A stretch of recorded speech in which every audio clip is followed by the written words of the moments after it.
Will you help us out, please, Aditi?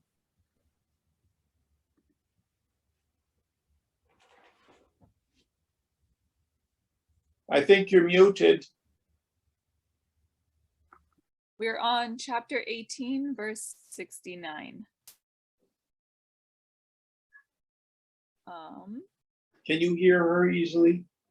Yeah. Okay. Mahadadi jagate Vetam nama matra vijimritam vihaya shudbodhasya kim pritam vashishyate. What remains to be done by one who is pure consciousness? He has renounced the pluralistic world, which begins with Mahat, total intellect, and is manifested merely by names. So, what are the benefits of self-realization? So let's back up and review what is my bondage and what does it cause in my life. The root of it is spiritual ignorance, avidya. First comes the avarana shakti, the veiling power, the non-apprehension of who I am. Then the vikshepa shakti, the projecting power.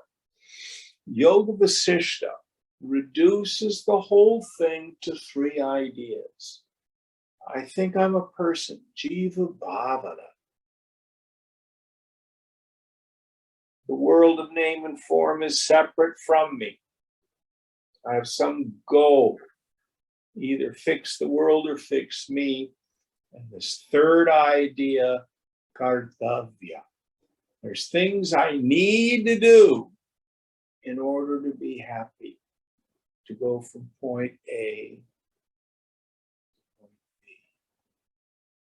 This verse is talking about the dissolution of that third idea. For the woman or man of wisdom, there's nothing left to be known.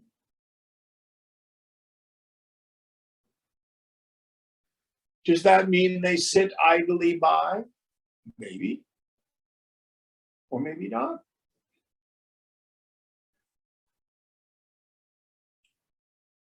The desire to do kriyas may arise. The desire to engage in business may arise. The desire to enter into a relationship with someone may arise. But for the woman or man of wisdom, it's all seen as trinkets and baubles. The leela, the play of the infinite. Inside, total stillness, achalam, no movement.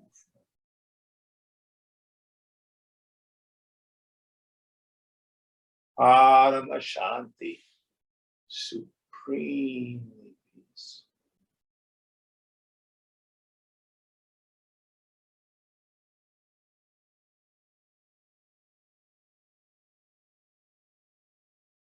Any thoughts on this? Next verse. Aditi, can you get a little closer to your microphone, please? Sure. Is this better? We'll see. Okay.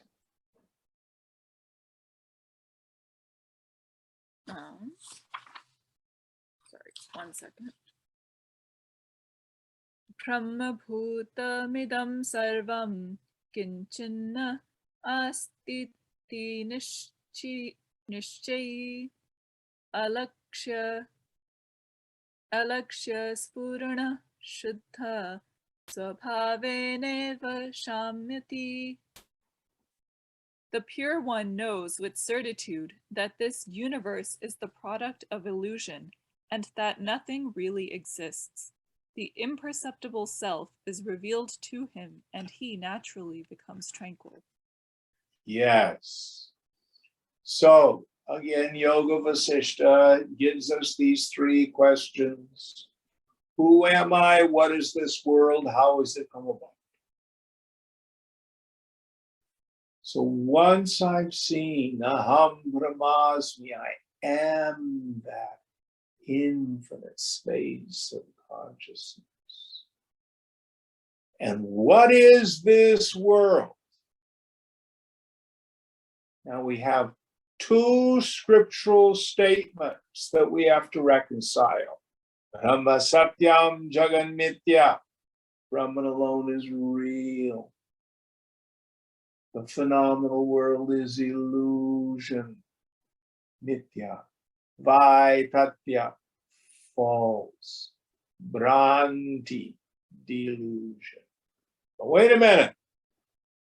Chandogya thunders, Sarvam Kavidam Brahma. All this is verily Brahma. How do we reconcile it?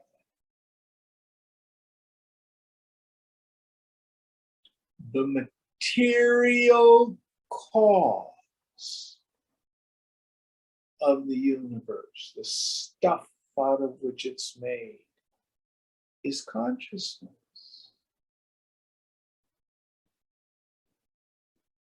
Now, consciousness doesn't really undergo change. So we have so many metaphors for this. One of the ones the scriptures love to use is pratibimba, a reflection in the mirror.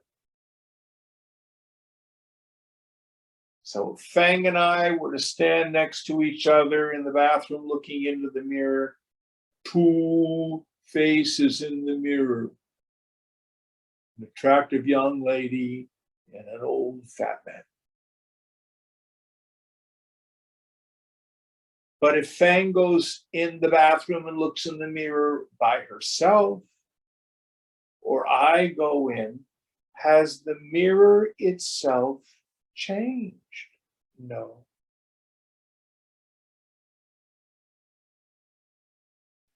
Seem to be two people looking in the mirror. Is there multiplicity? Not really. It's just the one immovable mirror having a reflection of two people. Or we go to the dream state. In the dream state, there are people, places, things, and conditions, and you peep out at it from the locus of a dream body. But all of it is just your one mind appearing as name. Now, what is it that makes me believe that the world of name and form is separate from me, substantial, concrete? Who has an answer? Ignorance? It's the root of it. But what actually makes it seem that way? The mind? It's a process. It is my belief, my unexamined sankalpa, my deeply rooted conviction, my deeply rooted belief. Now, beliefs can be false, but still very powerful. I think we've had a clear example of this, the trials of the January 6 people. You know, I feel very sorry for many of them. They believed the election was stolen. They believed there was some left-wing coup. They believed their president had called them to save the country. I'm not making this up. They believed they were doing the right thing. It's very sad. But just because I believe it doesn't make it true. Hundreds of years, people thought the earth was the center of the universe and the sun revolved around the earth. You ever hear the term, oh, Mercury's in retrograde? Those of us who listen to astrology, you heard that? Mm-hmm. Why? What does that mean? They believe in the movement of planets has something to do with your faith. Well, how can Mercury go backwards? If you are working from a Earth-centric model, Mercury's going in a circle like this as it revolves around the Earth. So it appears to go backward. What they don't realize is, from the standpoint of the Earth in a heliocentric solar system, Mercury only appears to go backwards. It's going around the sun just as it always has. Seen but not real. Doesn't go backwards.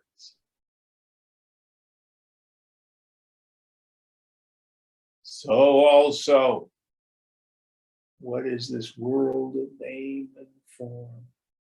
Pratibimba, like reflections in a mirror.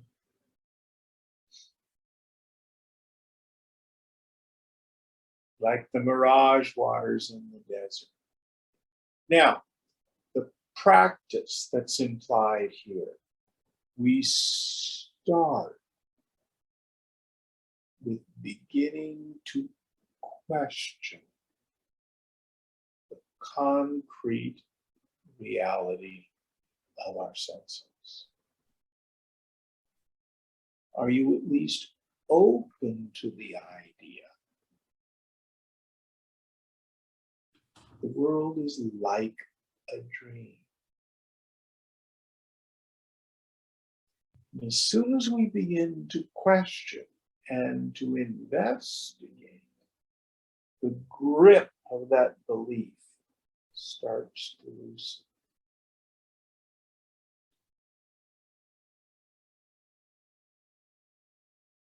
Now, what happens? There's a technical term called Tanu Manasaha, thinness of mind. You don't even need to go into Nirvikalpa Samadhi. All you need to do is thin the mind. You will find as your mind thins out, meaning reducing the frequency and the volume of thought, the world itself becomes thinner, becomes diaphanous.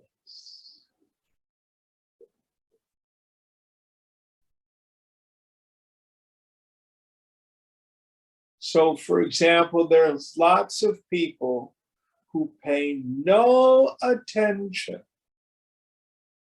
to what's going on in the mainstream news media. Do you do that in Belize, or does it just kind of go over your head?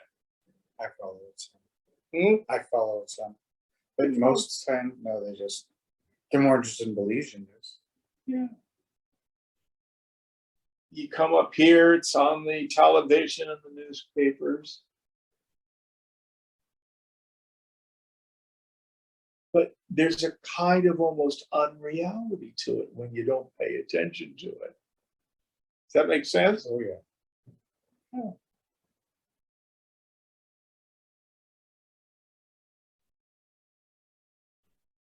There are sadhus up in the Himalayas who do very well without a radio, without a television, without a newspaper, without a cell phone.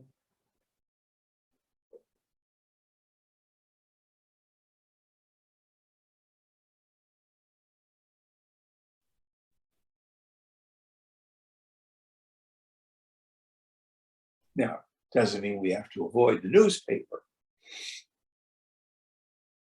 But see it for what it is.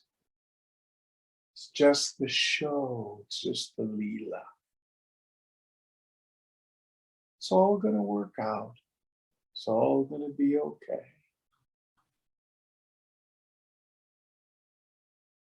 Any thoughts on this? If we are led intuitively to take worldly action, we do it.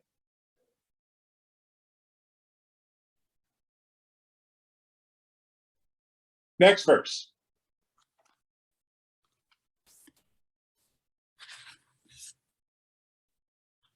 शुद्धस्फुरणरूपस्य दृश्यभावमपश्यतः क्व विधिः क्व च वैराग्यं क्व त्यागः क्व शमोऽपि वा. Rules of life, dispassion, relinquishment, control of the mind. What are all these to one who is of the nature of pure effulgence and who does not perceive the phenomenal world at all?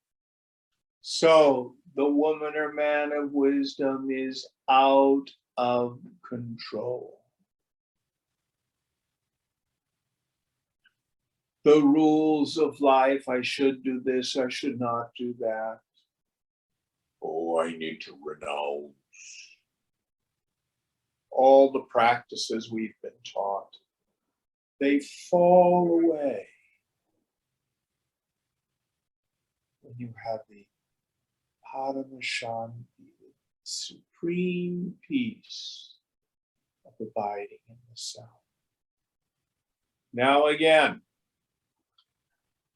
we do not give this teaching to beginners or even intermediate yogis.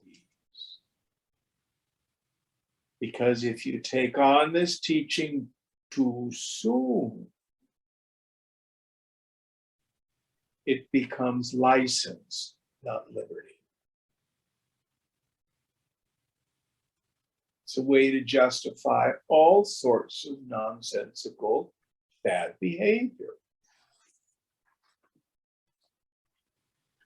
So we go through the process of yamas and niyamas, proper moral precepts, or you can say qualifications of a fit student, or following Dharma Shastra. We practice viveka and vairagya as Shankara teaches it.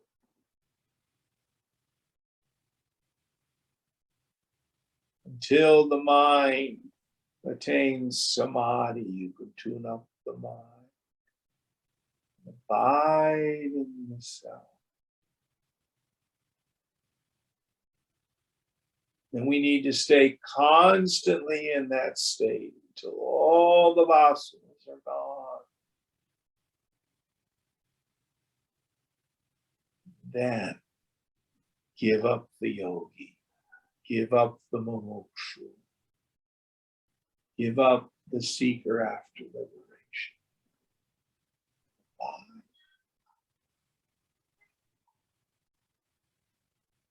Have no concern for stupid mind states.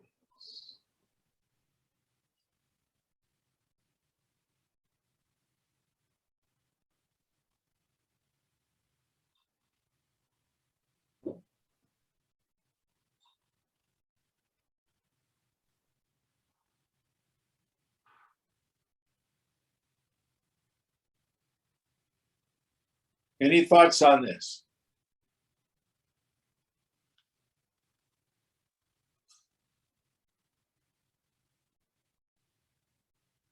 Next verse. Spurato nantarupena prakritim cha na pashyatah kwa bandha kwa cha va moksha kwa harsha kwa vishadita.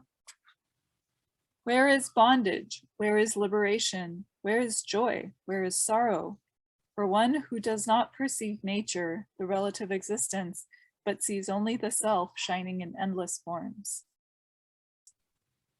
So, both bondage and liberation occur to the mind. The self is ever free.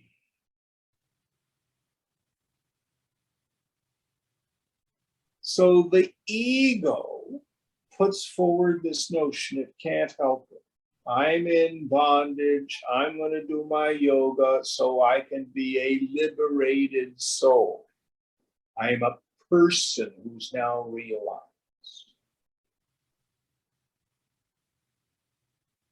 Unfortunately, that's like the person who fantasizes about what it's going to be like to observe their own funeral.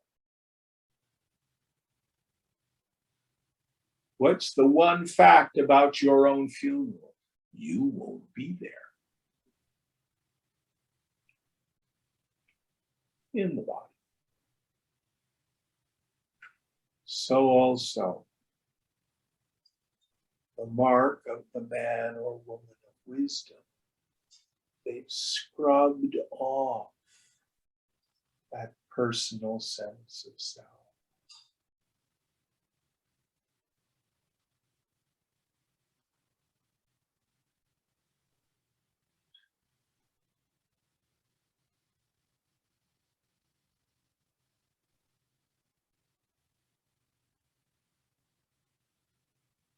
Give up the question, am I enlightened or not? And instead, this is the more important question. Do you know who you are? Stay identified as that space of consciousness.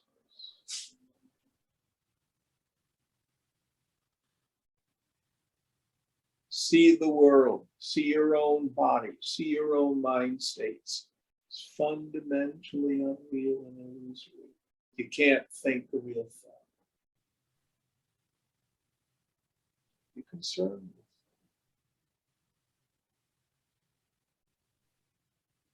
it. Now, what other people think of you, that's their business. They will look at the man or woman of wisdom from their own egoism. Can't help it.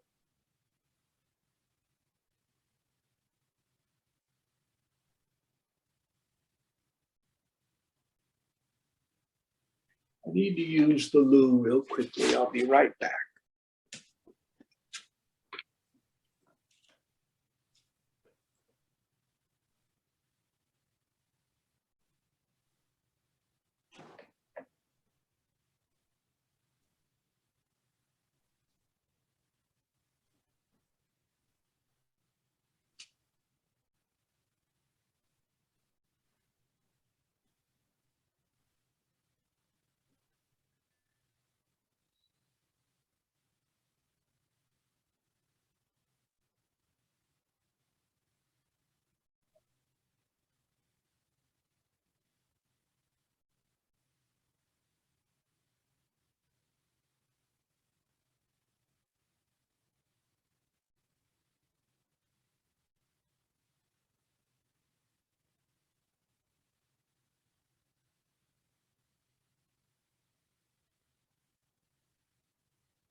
had an upset stomach.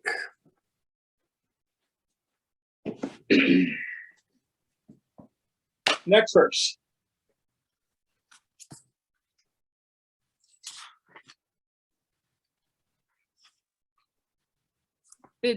बुद्धि पर्यंत संसारे माया मात्रं विवर्तते निर्ममो निरहंकारो निष्कामः शोभते बुधः. The illusion of this phenomenal world prevails until self-knowledge. The wise one lives devoid of I-ness, devoid of mindness, and free from passions. Yes, same idea. So it's like seeing the bunnies in the picture in the funny papers on Sunday, or these little optical illusion things. You either see it or you don't. You either think you're a person or you don't. And when you think you're a person, you think the world's real. You know you are that space of consciousness, and all of this just appears in it. Shift, shift, shift. Now, the shift between the waker and the dreamer is a gross shift. The alarm goes off in the morning and you wake up, the dream vanishes, and you're now the waker. The shift between egoism and knowing your Brahman, while profound, is incredibly subtle.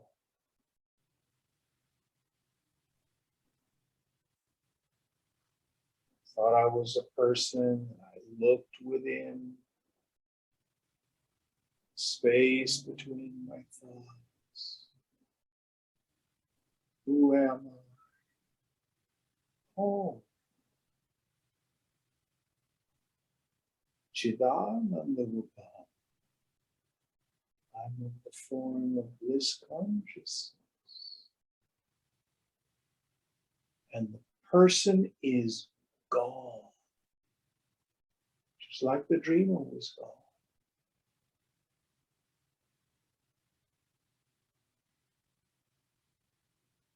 Next verse. Can I ask a question? Please. So backing up to the previous verse, practices like dispassion and discrimination, it seems at some point that that's a lot of work. It is. And do we somehow just then become dispassionate or become discriminate and not have to involve the mind? When knowledge is firmly rooted, yes. Where you are is at verse 267 in Vivekachudamani, which says, even after realization of the truth, there exists a strong impression that one is the doer and the enjoyer, which is the cause for rebirth. Here, rebirth doesn't mean another incarnation. It means I re-identify. It's what I call the yo-yo state. Sometimes I know, sometimes I don't know. Sometimes I know, sometimes I don't know. Is that making sense? Mm-hmm. Yes, no? Yes, yes. Okay. Then Shankar goes on to say, this needs to be conscientiously rooted out through steady and continuous identification with the self. The annihilation of the vasanas here and now is considered liberation by the wise. Now listen very carefully. In the end, desire is not an impediment to realization. So right here in class, if you tune up your mind, listen to the traffic, and notice the knower. Do you get the sense that you are that space of awareness? Now, do you like mangoes? Yes, I do. Okay. Now, think the thought, I like mangoes.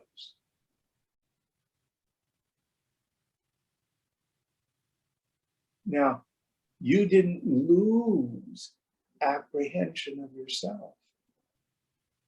Does that make sense? Yes. But that's different than when you're Scott.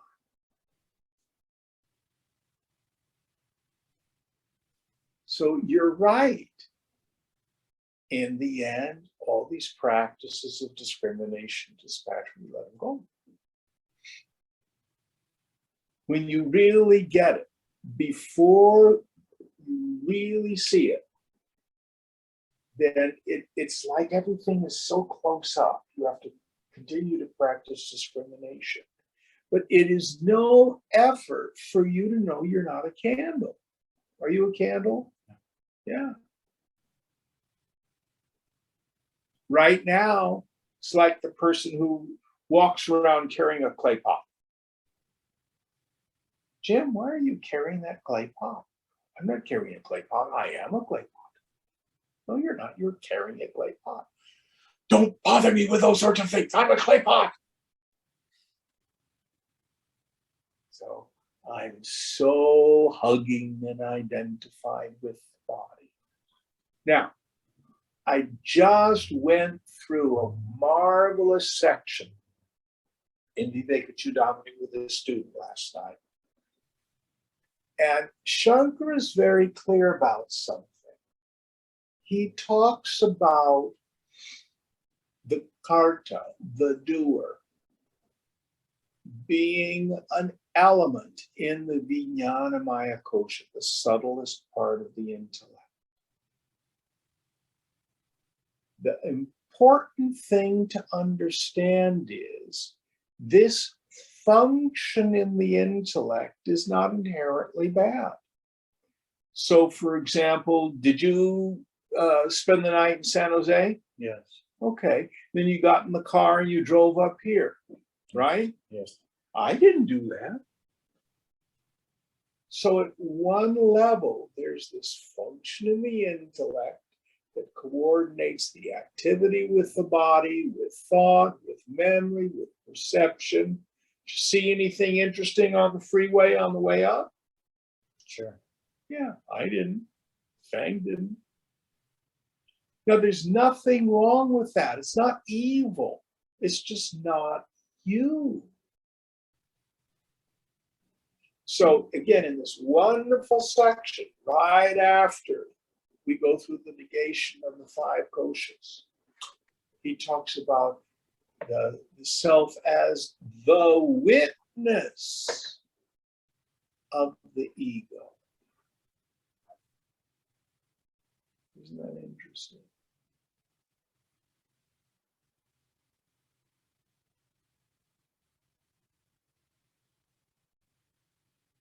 So, oh, look at the mind, it got triggered.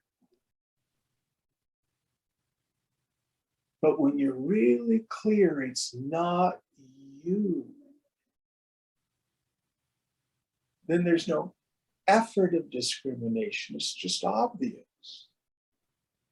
Now, the paradox here is the way to heal the mind is to get out of the mind. As we more and more live, identify as Brahman, as the awareness, and we quit having to fuss with the stupid mind. Just quit believing it. So, for example, if I say, you are 9 feet tall and you have 4 arms and blue skin, how does that make you feel? Like you're silly. Well, it's not true. Right.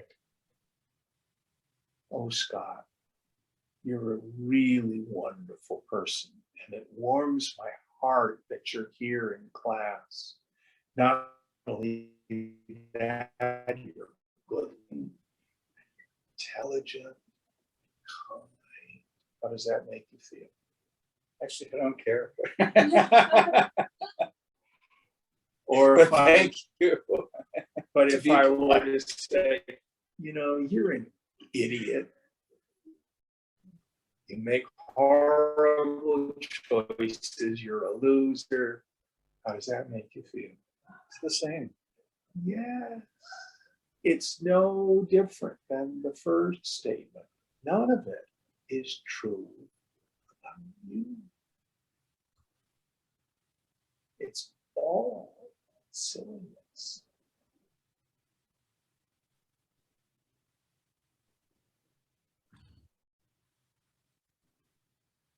But did you have to work the discrimination to make that happen? No, it just is. Yeah.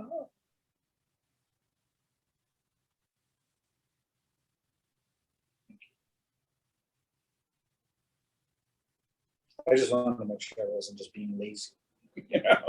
Well, who's being lazy? Well, I mean, because I know that at point sometimes in people's lives, the practices become something that they're just very identified with. That's the point of the scripture. We're giving up that identification with the path. And it just seems so relaxed not to be that way. You've got it. That's the intent. Shankara's great image. The mumukshutva, or let's use it as an identity, the mumukshu, the person, is like the stick that you use to stir the funeral pyre, where the corpse of the ego is on there. You want to burn that corpse up. But when the body is completely burnt, then what do? You take the stick, throw it out. So at the end of Vivekachudana, the Shishi says, oh my gosh, I am that grounded being. Where is bondage? Where is liberation? The guru isn't real. The scripture isn't real. The world isn't real. There's nothing to do, nowhere to go.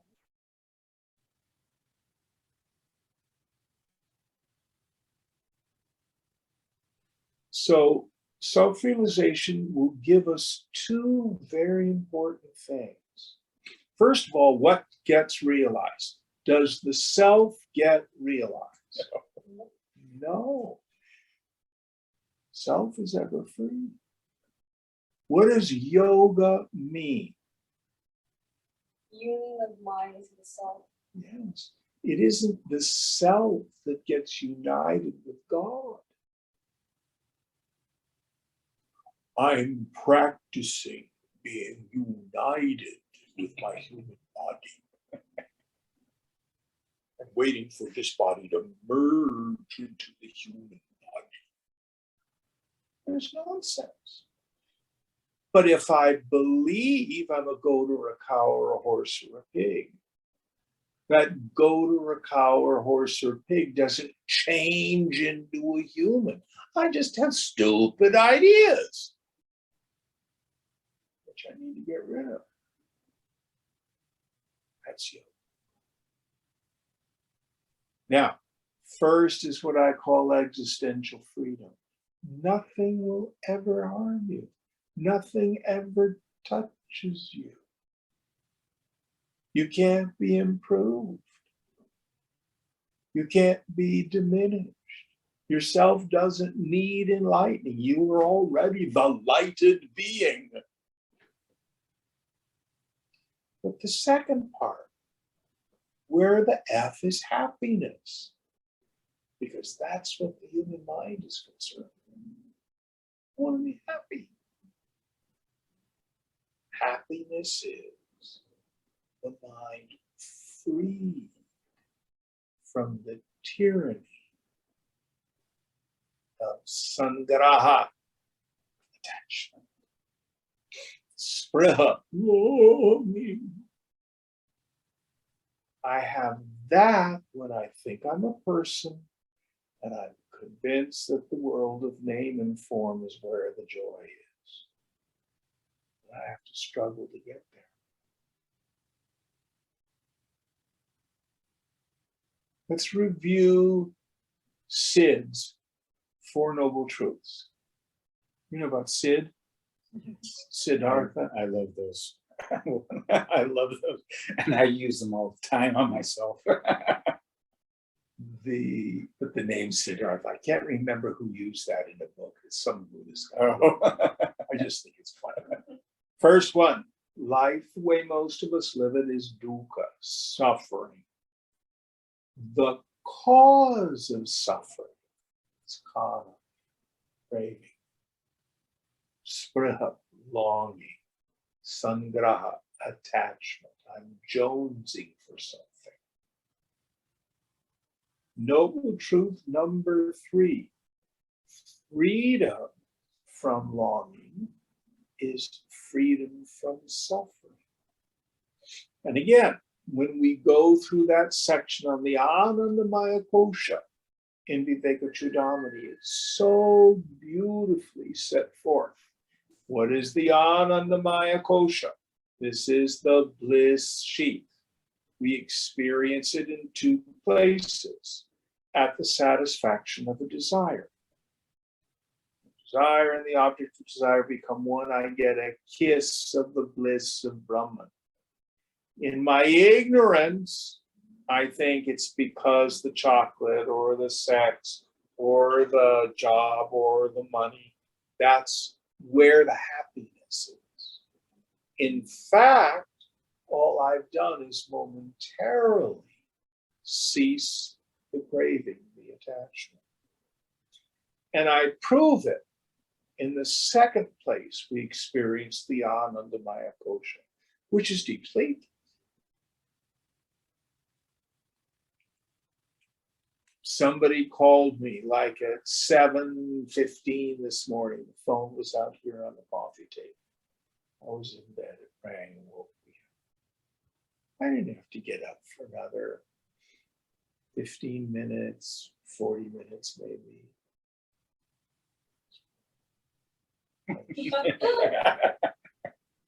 You guys know that state? Yeah. There's actually a technical word for it. Vasanananda. That's what it's called. It's when there's just enough mind out of deep sleep to enjoy. Just being on the edge of sleep.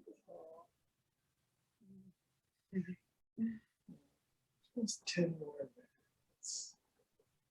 Even that thought doesn't come up. Huh? Even that thought doesn't come up. It's just enjoying it. And we always enjoy deep sleep. But if it's deep sleep, you can only reflect on it through memory afterward. Oh, I feel so rested. I must have slept so soundly. Let's see. But what object is causing the joy of swapna, deep sleep? No, that's swapna's dream. Sushupta is deep sleep. Or vasanananda. Nothing. It's the absence of the jonesing, the craving, the attached mind. That proves you do not need an extroverted mind in order to be happy or blissful. That mind is essential for suffering, though. Yes. It's so true. So, Miss Buddha's noble truth number 4. Can we be permanently free from suffering? Yep. Buddha says the Eightfold Path. We call it yoga. So this is where we practice the viveka and the vairagya. Because we're habituated to the craving. We're habituated to ego identification. It's only deeply rooted belief. We're habituated into thinking the world is real, meaning joy-giving and misery-producing.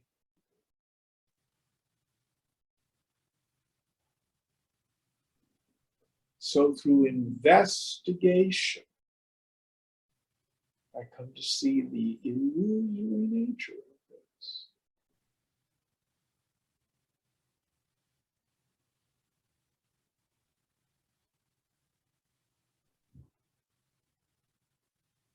Then even the approach of death is not frightening.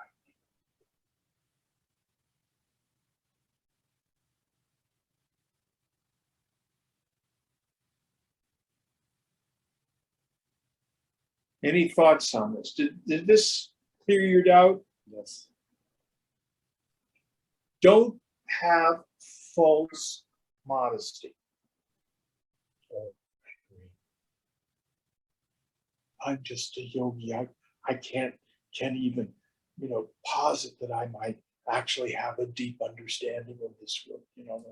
Oh, no, that's arrogance. That's arrogance. That's nonsense. Just relax.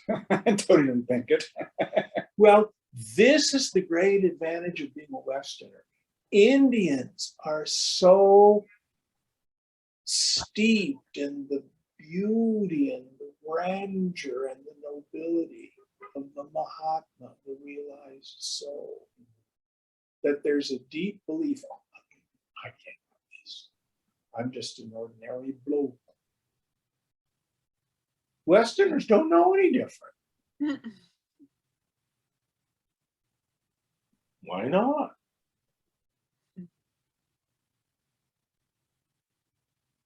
So many people, they'd see Swamiji and they're all caught up in their own stuff. Oh, I got to grovel on the floor, touch his feet. I can't even look at him, It's cultural. And the Westerners look him right in the eye. Hi, Swami.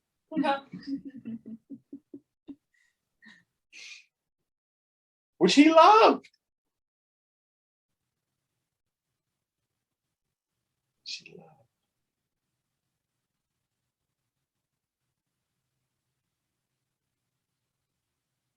I tell you, self-realization is not difficult, but it's very rare. Main reason it's rare is nobody wants it.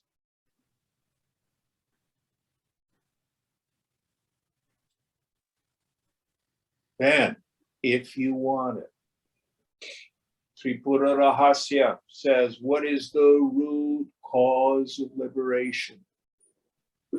Sadhu Sangha.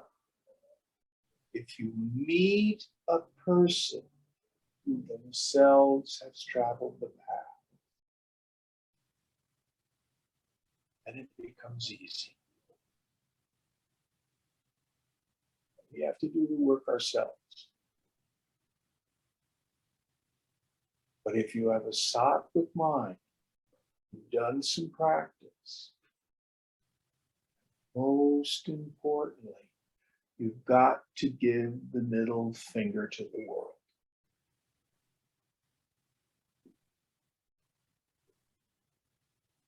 Can't take the world as real and then see what is real.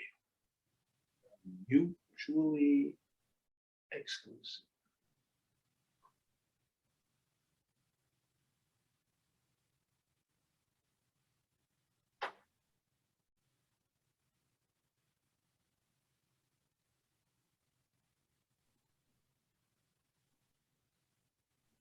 Okay. Any thoughts on this out in Zoom land?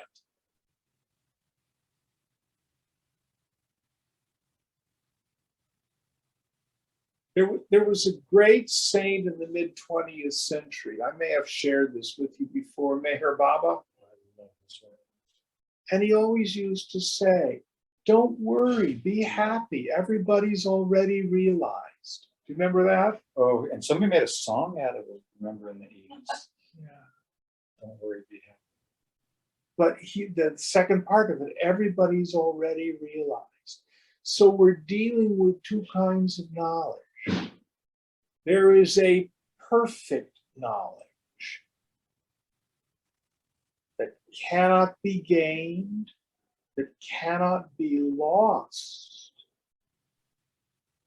That's the knowledge, the self-evidence of I. How do you know you are you? You do not see, hear, taste, touch, or smell yourself. You don't emote yourself. You don't think yourself. And the idea, oh, I am Brahman, that is not the actual experience of the self. It is the self that knows the self. How do you know you were you? I don't know, I just do. That's right. Who knows it? I do. What's the means of knowledge? Me. What is that which is known? Not as an object. Me. Guess what? Everybody already has that. But the intellect really wants to get in the way of it. And that's the technical term is pratya vijnana, which means aha or recognition. See, so technically speaking, the mind enters into samadhi. Doesn't have to be for a long period. That's when everything is introverted. Dropped everything. Then when the mind returns, it goes, oh, I get it. There's nobody there. I can't think a real thought. No idea of self is real. That's the recognition. It doesn't change the self, but it sure as hell changes the mind. You like to ask the question, who hears the traffic? And Pardon me? you like to ask the question, who hears the traffic? And of course I do. But as soon as that happens, the intellect seems to want to grab it and now want to try and figure out who is that I, or some nonsense like that. It just, and it's nonsense, I know. But Well, that part of it can be a little bit different from person to person. But again, we don't resolve all those stupid questions. We quit asking those. it seems that's what keeps me from just being the self, well, you can't, but You want to figure it out. want to figure it out. And That's called Shastra Vasana. You are such an ordinary yogi, they wrote a book about you 1,300 years ago. So vasanas are classified into three categories: Behuvasana, Lokavasana, Shastravasana. Behuvasana, I call it being fed, fucked, and fondled. Things to do with the body. Lots of people, that's where their attachment is. Lokavasana. Loka means world or people. This is where all my attachments and desires are, which refer to the world, to relationship, to people. That I'm successful, that I have status, that I love, that people pay attention to me.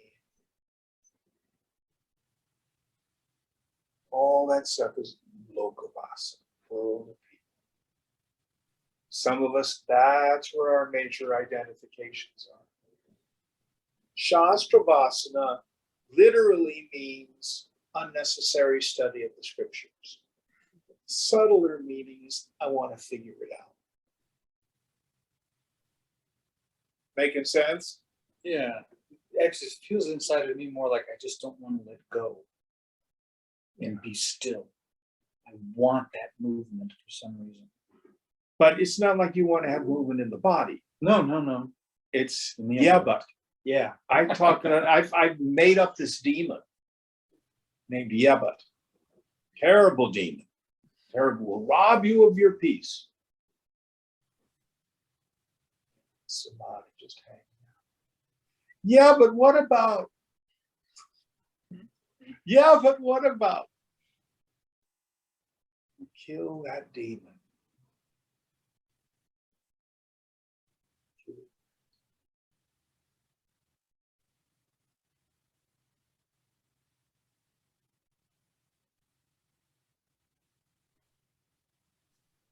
Here's the self, here's the ego. I want to be realized. I want to be realized. Oh, now I know it. That's not what happened. I want to be realized. No.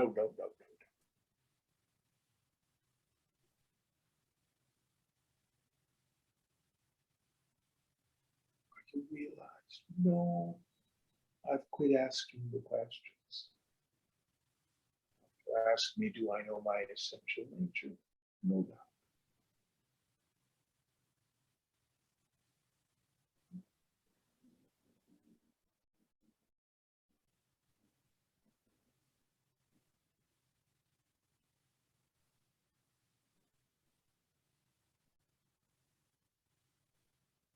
Very, very good questions. Very soft. All right, next one.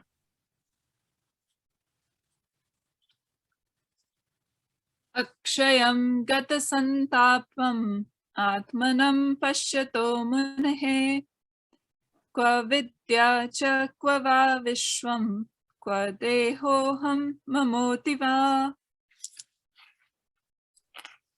To the wise one who perceives the self as both imperishable and free from grief, where is knowledge and where is the universe?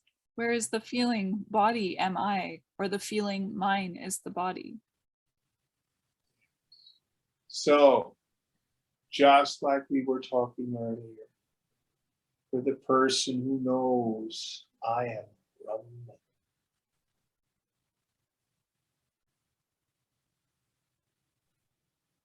where is knowledge?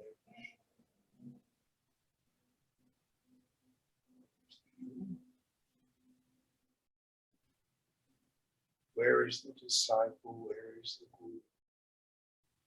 Where is the scripture?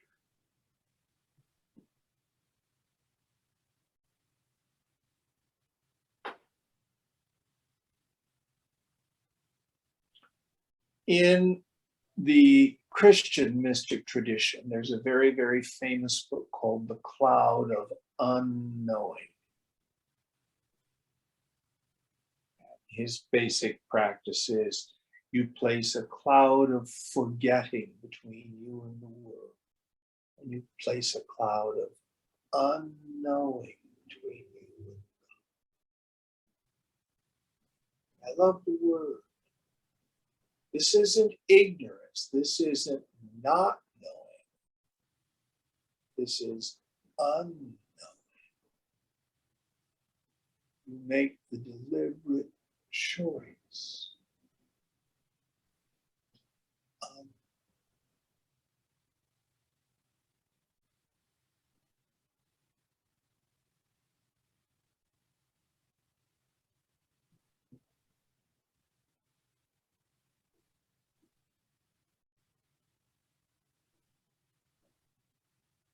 He who knows it not.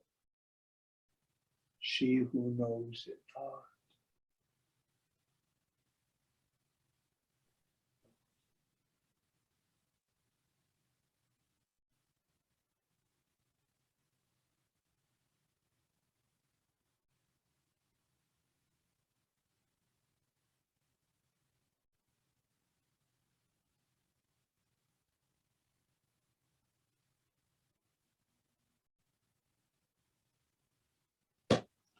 Next one.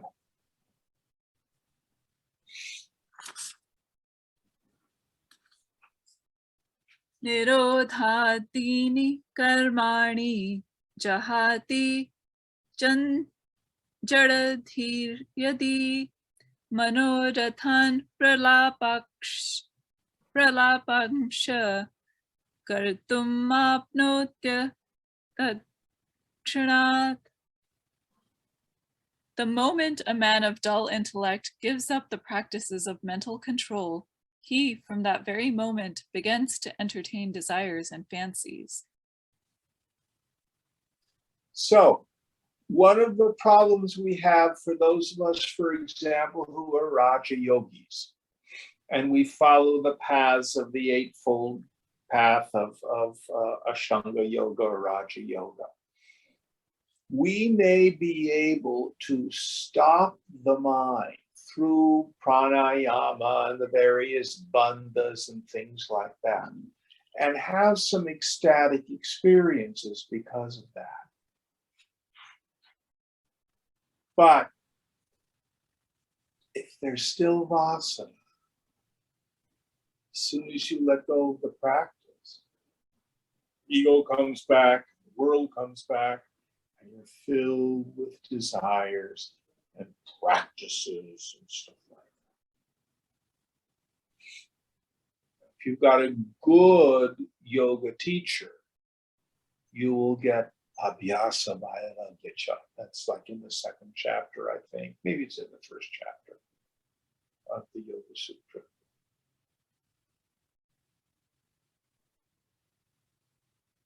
But it's not about whacking your mind into some mind state. This is the problem with a psychedelic. Some people may take a psychedelic.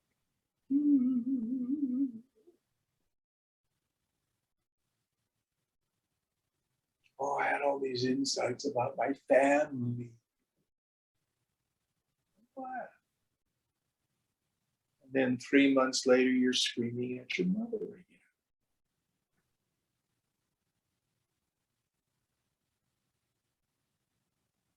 It's all God. Everything. I could merge into the wall. I saw the toilet paper breathing. And then 2 weeks later, I'm so lonely.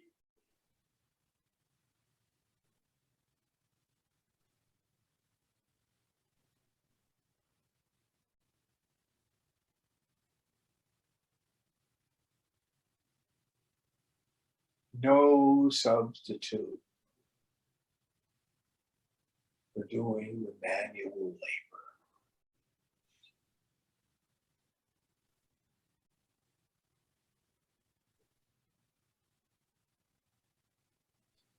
The Vedanta is very simple. It's simple but not easy. Because of my attachment to identity and devotion. I can give that up, even for a time. And I at least can begin to see what's real.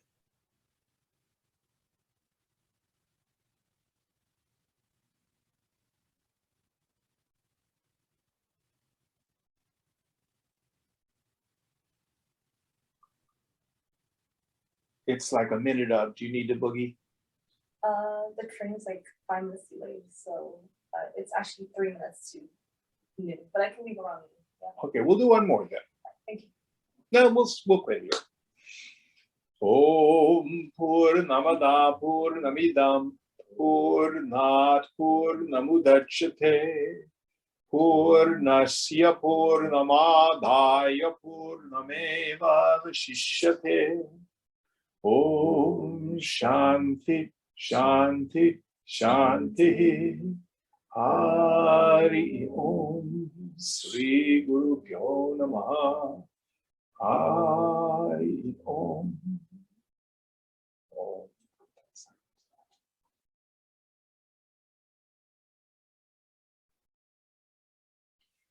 Thank you all. Thank you very, very much.